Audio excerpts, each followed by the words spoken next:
Hi, everybody. This is 1007. That's not perfect because there's been so much tampering in Richard's case that that's an estimate, right? That's a roundabout. Um, we think it's probably a bit more, bit more.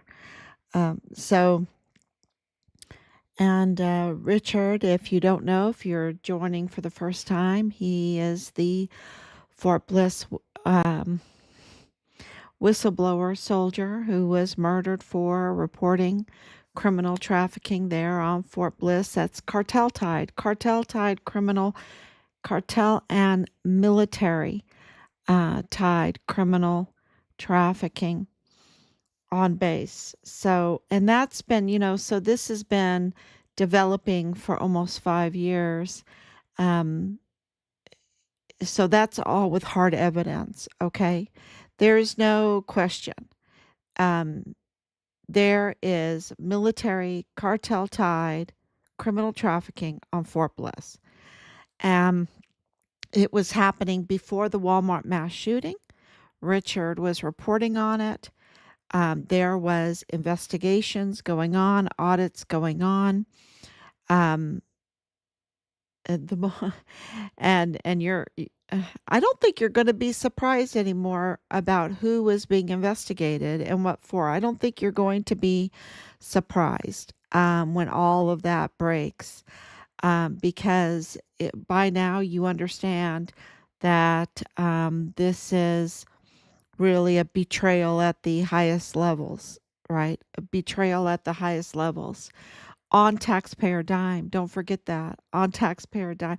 So it's so obnoxious. It's so cruel. It's such an act of treason. It's such an act of betrayal.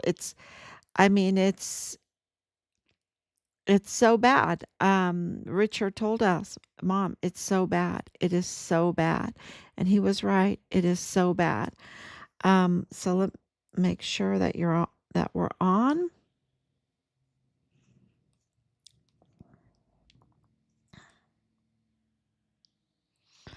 Okay. Turn this down a little bit.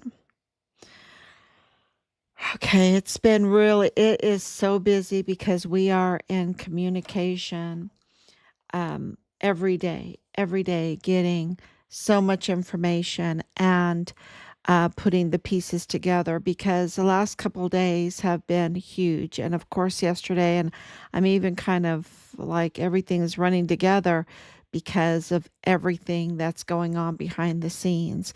Um, what has just happened? We just received hard evidence that Lieutenant General Sean Bernabe ordered the interference and obstruction of Richard's murder investigation.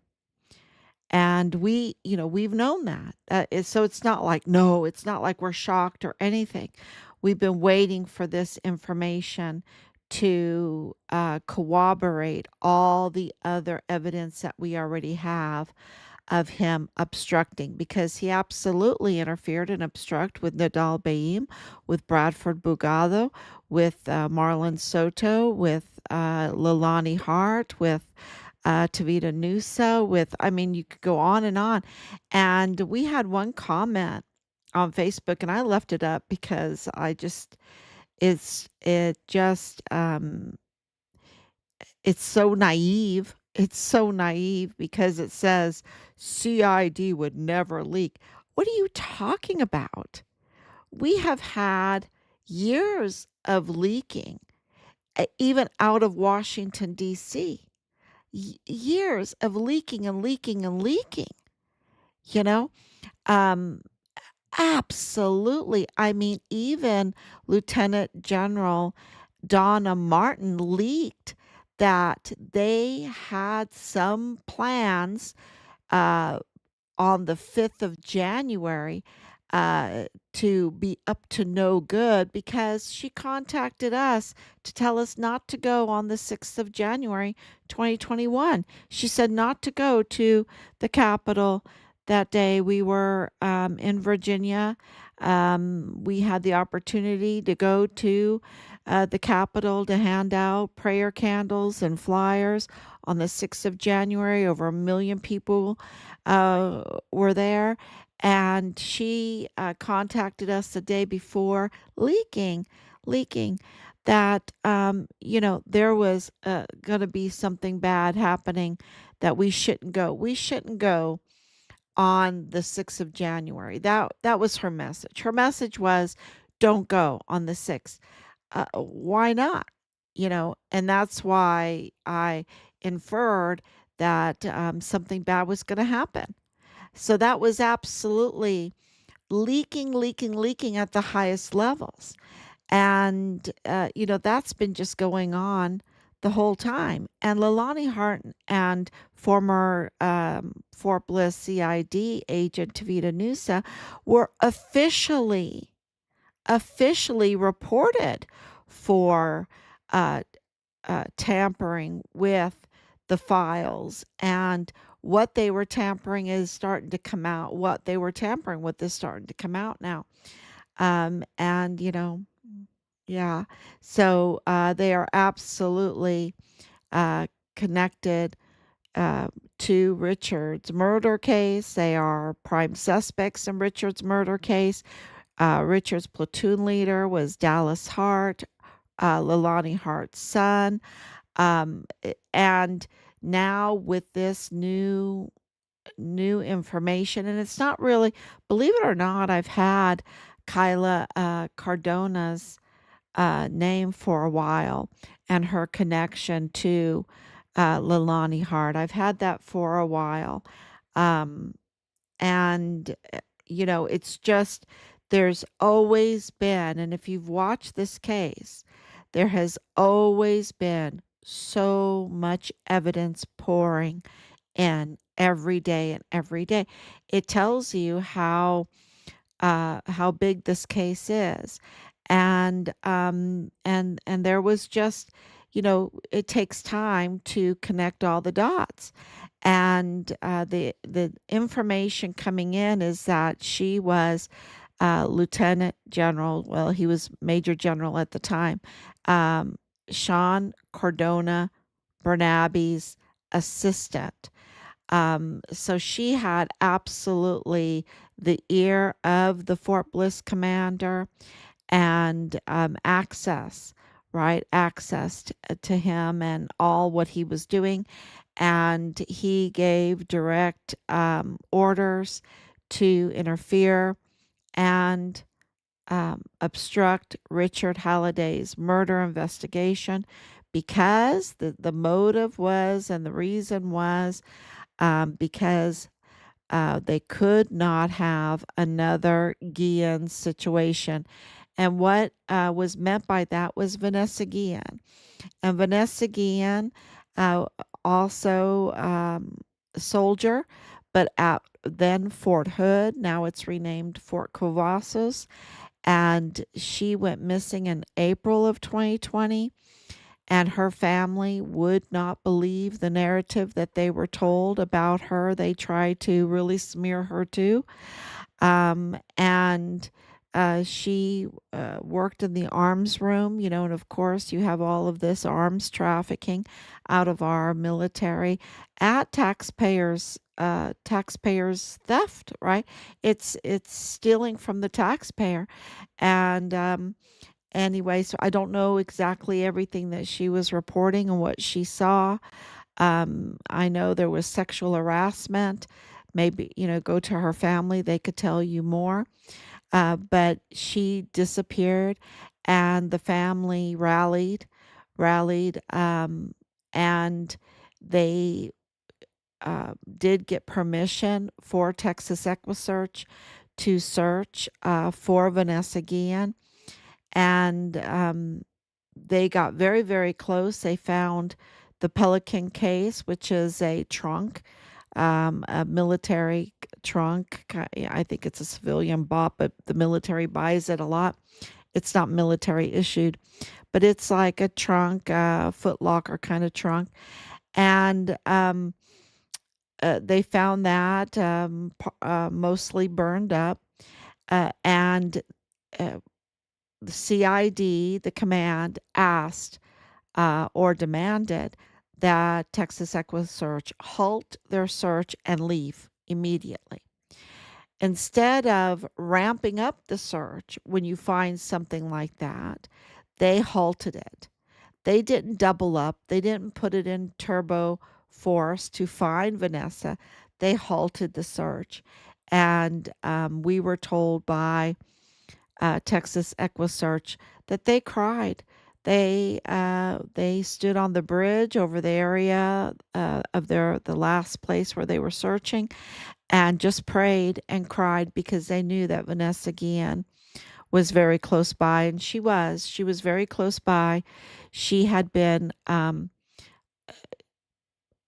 brutally murdered in the arms room on Fort Hood with a hammer, and then her body put in this pelican case and loaded up, taken out to the Leon River. If you know Texas, I know that area because that's where I grew up. I grew up in Temple. I met my husband in Killeen. I taught school in Killeen. Uh, and um, yeah, so her body was burned, dismembered, and burned and put into a foxhole that they then put lime over and concrete and dirt. And that body it was such a sophisticated um, grave. It was such a sophisticated disposal of um, a body, of remains, that Texas EquiSearch, when they heard it all, they've never seen anything like it.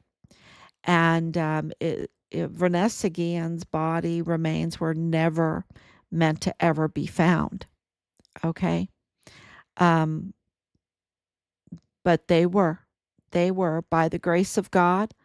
Um, not because CID was searching or the command was searching um, that they allowed Texas EquiSearch to continue because they were so close. They were so close. No, it was by the grace of God. Animals were digging around the grave, and line workers saw the animals and called it in. And that's how she was found. Um,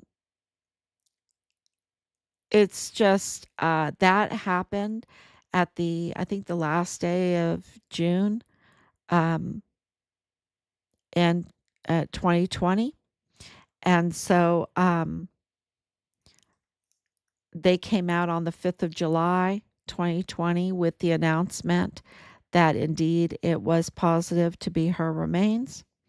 And it just, how I just cry and cry. And I used to talk about it just about daily.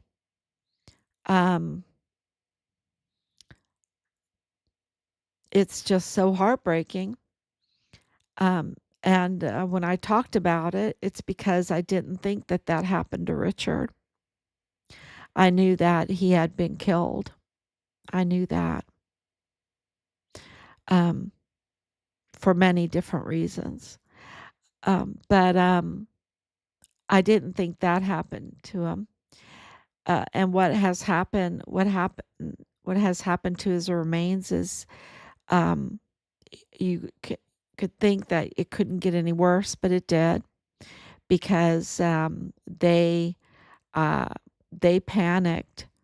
They panicked and they couldn't believe it that her remains were found and recovered. And so they made sure that Richard's weren't, and they were, dispersed.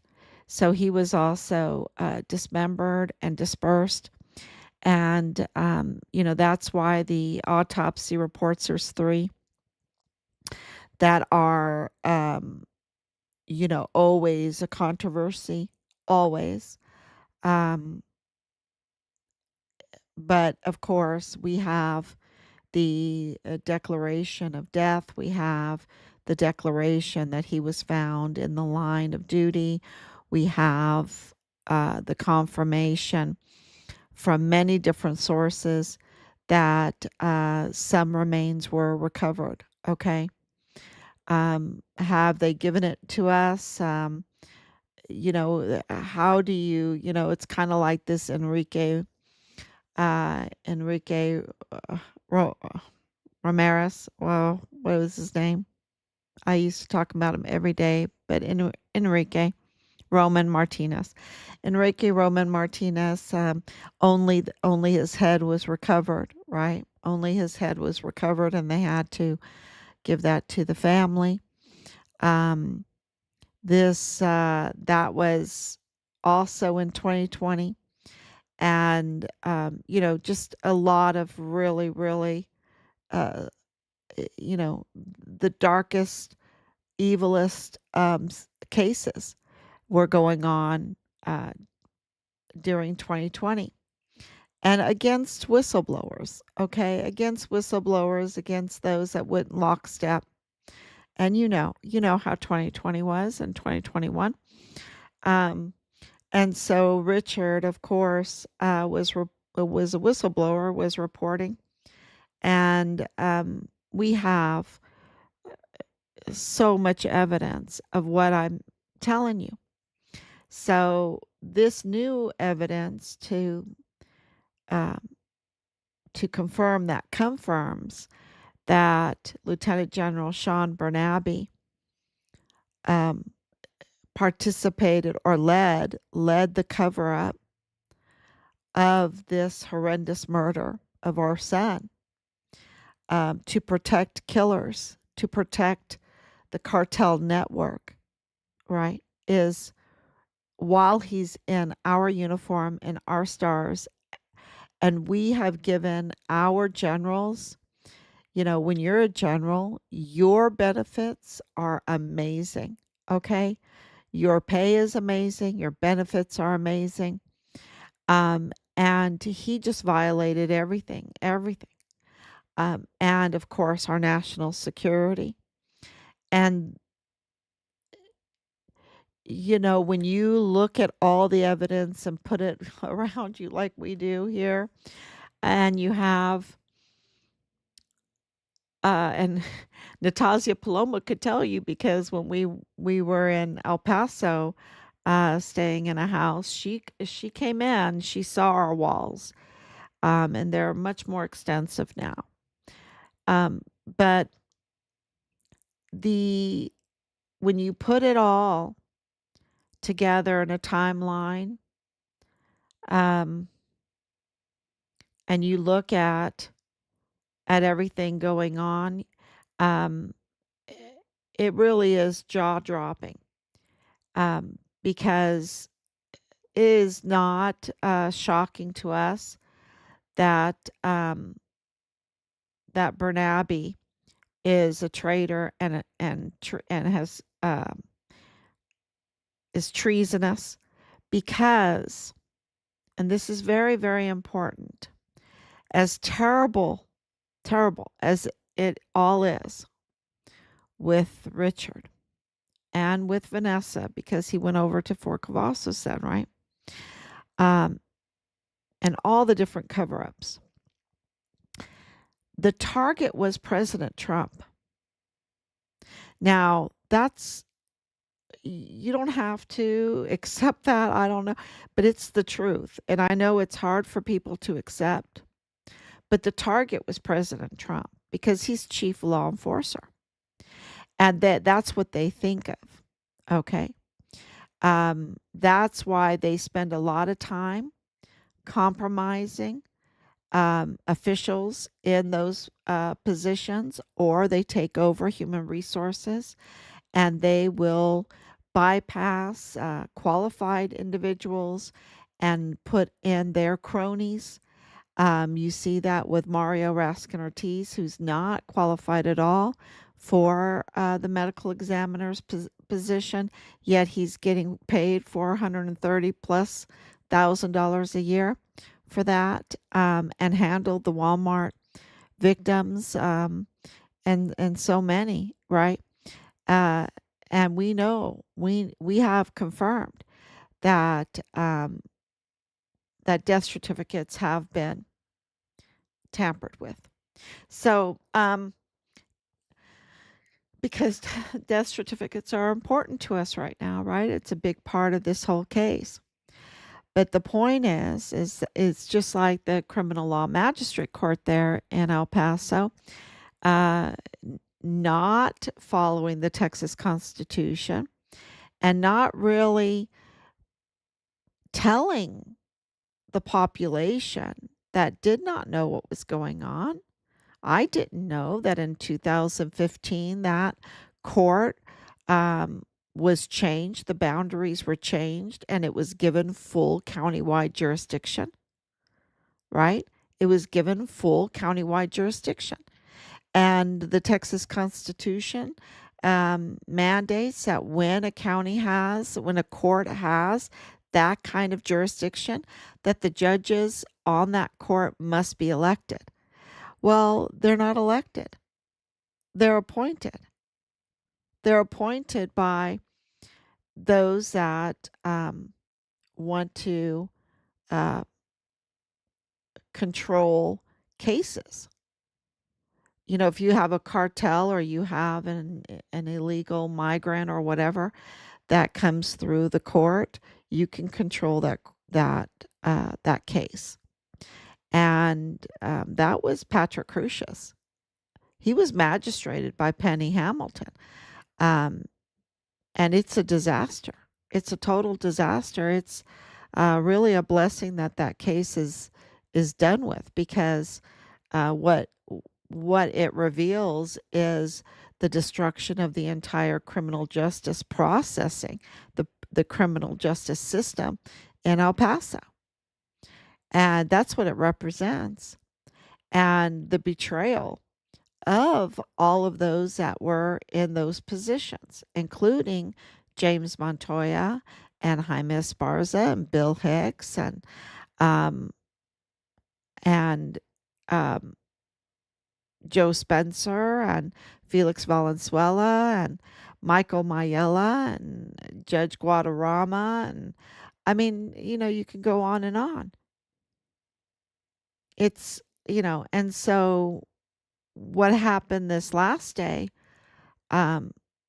showing that a very personal connection between Leilani Hart, who is a prime suspect in the murder of Richard, is connected, a very personal connection with the assistant to the commander of Fort Bliss, Bernabe. And her name's Kyla Cardona, right? And Bernabe's name is Sean Cardona Bernabe. Let that sink in. So there's a huge conflict of interest in this case, and knowing that Bernabe ordered to protect Leilani Hart, who essentially he ordered to protect Leilani Hart so they wouldn't have another Guillen situation. And she was officially reported for tampering with Richard's case. So did she do it under the order of Bernabe? Did CID do it under the order of Bernabe? That's the question. Because she's very connected to Kyla Cardona. And Kyla Cardona is very connected to another close friend of both of them. And that's Eric Johnson. Eric Johnson connects both Leilani Hart and Kyla Cardona in a very, very personal way. And not only that, um, I mean, there's so much to unpack here. But Kyla Cardona's husband, Ismael Cardona Gonzalez, is NCOIC in the JAG office. And part of his job is overseeing those and himself to redact these records. And, um, he has total access to these cases. And did he actively obey Bernabe's order to interfere and obstruct Richard's case? Because there is no doubt that Richard's case was totally interfered with and obstructed. No doubt at all. 100% confirmed CID leaked, interfered, and obstructed. 100%. Anybody that says that there was not leaking, interference, obstruction by the CID, by JAG in this case is just uh, I don't know, just uh, totally hypnotized with those squiggly eyes. Squiggly eyes. Oh, they would never do that. No, very, very naive. Has not looked at the evidence that we have presented for almost 5 years now, over and over again. And what does this mean? That Bernabe has, because this is cartel tied military criminal trafficking involving weapons, ammunition, equipment, children, 10,000 at a time, hundreds of thousands of children trafficked through Fort Bliss, and then all the substance abuses, those that lost loved ones from this abusive substance that was allowed to come through and come on to a military base that we spend, I don't know how much money, millions of dollars to secure, and all we have is a breach of security and letting cartel tied military run roughshod all over our military base, thieving, trafficking, exploiting, just and Bernabe is protecting them. He is enabling them. He is um, violating his duty, his oath, the law of the land, violating the Constitution of the United States in order to protect killers and traffickers and exploiters and just the worst type people, sex cult people, because they the sex cult is huge here because they use that to control people.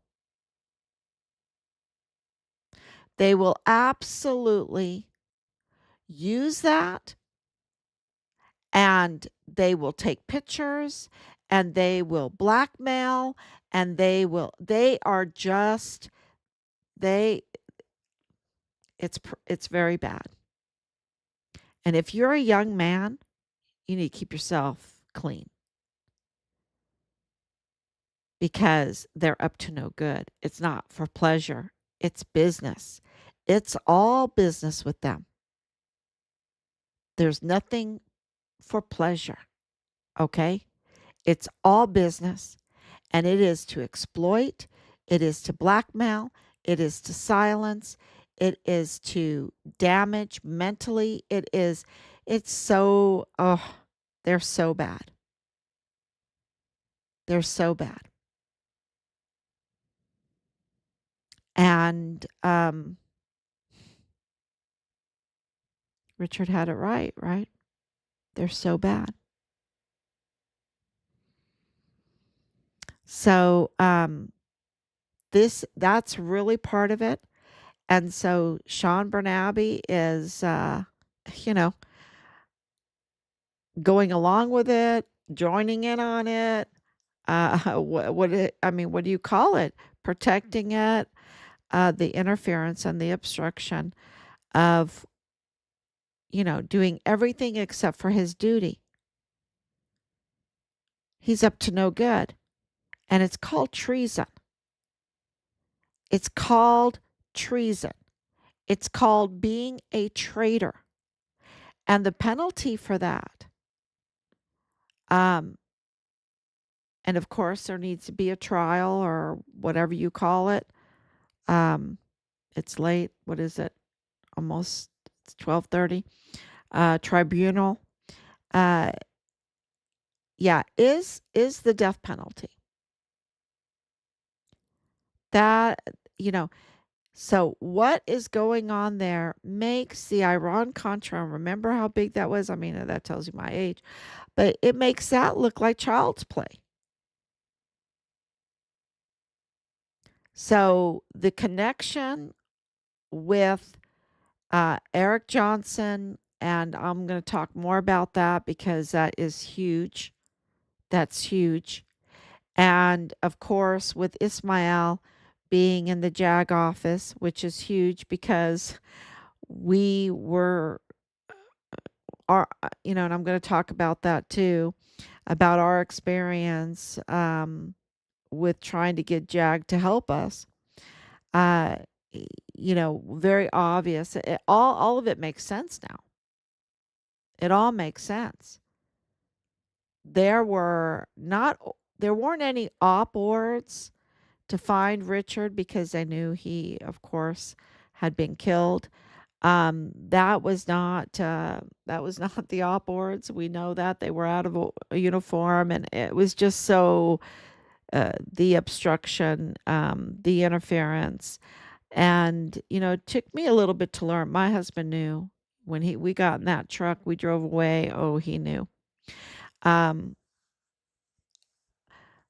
for me, it's been a learning experience because I never imagined that our army leadership could be. I knew that that there was compromise and corruption. I knew, but to be this downright evil and treasonous, and to be such traitors of our beautiful country is it's mind blowing, and they deserve to get penalty,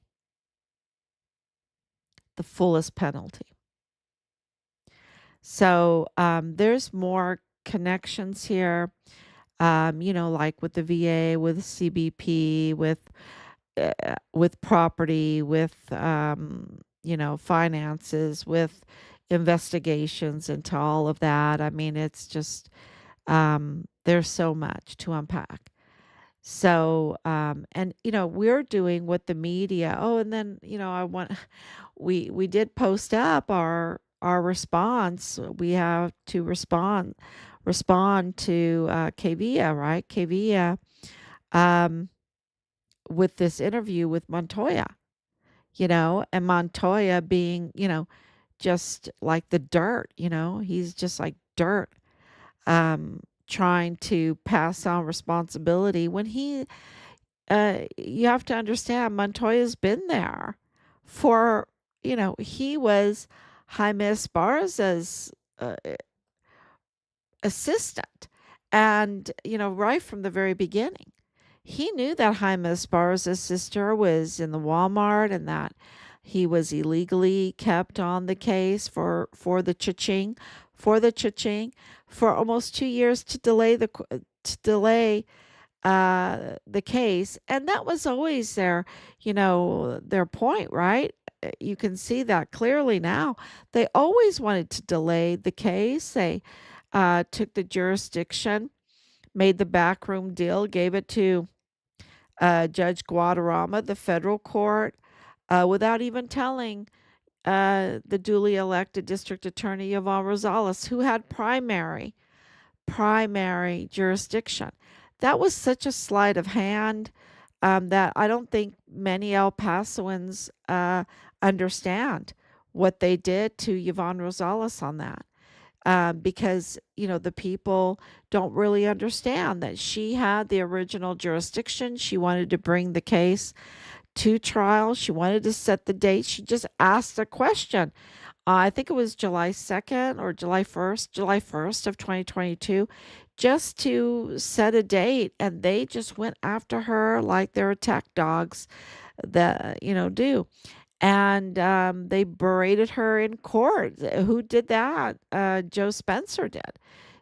Go back and look at it, read it. You can see that he just berated her in court for wanting to move the case to a trial date, right? To at least have a trial date so that they could get the pretrial hearings going and get the evidence out and present the evidence. But no, what happened is years and years of milking the taxpayers for millions of dollars for this Patrick Crusius, Patsy, Walmart mass shooting case. And what did Judge Samadrano do? He pled the case in the most ridiculous circus you've ever seen in a court, breaching all decorum, all process, all ethics, to plea deal, to accept a plea deal from Patrick Crusius without any evidence at all and without any competency hearing in a capital murder case where absolutely there was evidence of severe mental health condition, that makes it required by law to have a competency hearing by an independent judge, not Judge Samadrano, but by an independent judge. And they didn't do that. They didn't do that. And Montoya knew all of this every step of the way, every step of the way. But when he won the election recently, and he swore in, because of what was going on with Bill Hicks and being the usurper and not being legitimate, which means you're if you're engaging with Bill Hicks, let's say we're finding information about Richard's case and we want to prosecute her, and we're engaging with Bill Hicks, but Bill Hicks had no authority. So it botches everything, right? It botches everything. We have no prosecutor. Right now, there's no prosecutor in El Paso. For years, there has not been a prosecutor in El Paso.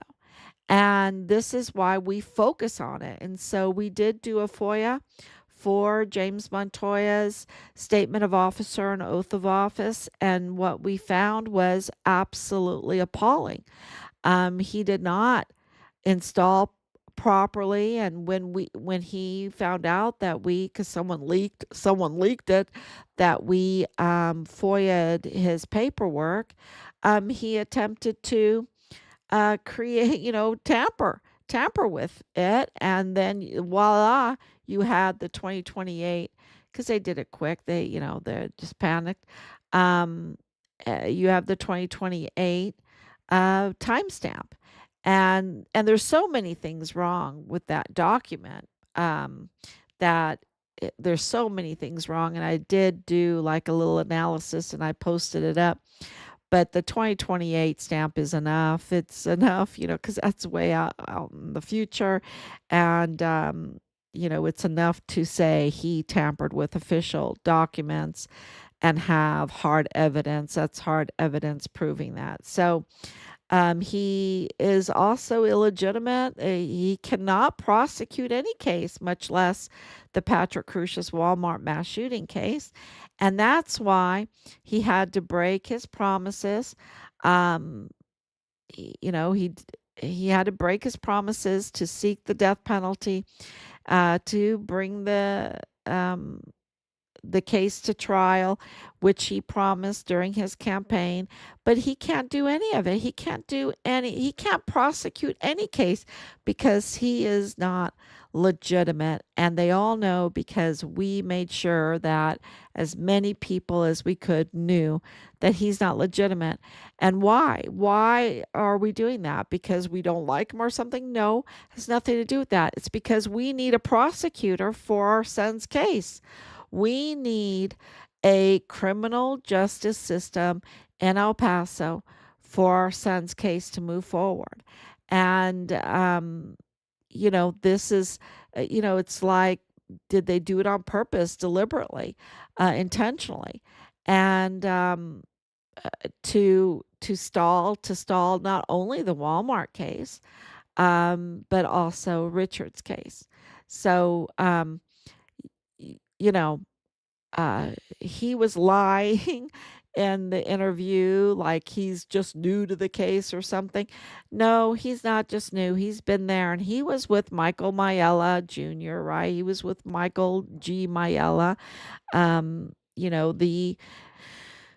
the the cyber technician, the cybersecurity technician, the trained hacker in the Walmart cybersecurity, in the FBI, in the DA's office, and the brother-in-law of Patrick Crusius.